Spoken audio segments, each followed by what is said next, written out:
ഇത് കഞ്ചാവാണെന്നും ഇത് മയക്കുമരുന്ന് ഇനത്തിൽപ്പെട്ട് സർക്കാർ നിരോധിച്ചിരിക്കുവാണെന്നും അറിയാമോ? അതും അറിയാം. അത് എന്ന് നിരോധിച്ച്, ആര് നിരോധിച്ചു, കേരളത്തിലെപ്പം നിരോധിച്ചെന്ന് എല്ലാം അറിയാം. അതിനെപ്പറ്റി അറിയാം.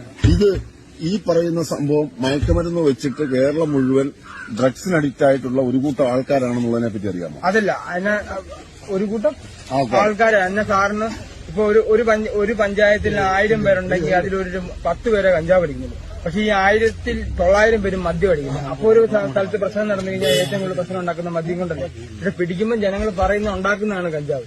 ഞാൻ ചോദിക്കട്ടെ, MDMA ഉണ്ട്, പ്രതലീനുണ്ട്, മോർഫിനുണ്ട്, അതുപോലെ തന്നെ LSD ഉണ്ട്. അതിന് കാശ് വേണം. അതൊക്കെ വലിയ കാശ്. അല്ല, ഞാൻ പറഞ്ഞ അങ്ങനെ 2000 രൂപയില്ലേ?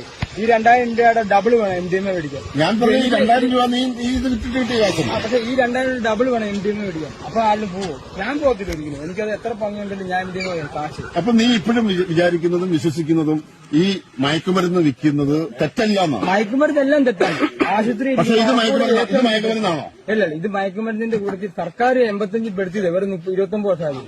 മയക്കുമരുന്ന് സർക്കാർ പെടുത്തിയതാ. അത് പൊതുവെ ഒരു പ്രകൃതിയുടെ ഇത് നോക്കുവാണെങ്കിൽ ഒരിക്കലും ആരും പറയത്തില്ല. കാരണം ഇതിനെ പറയത്തില്ല.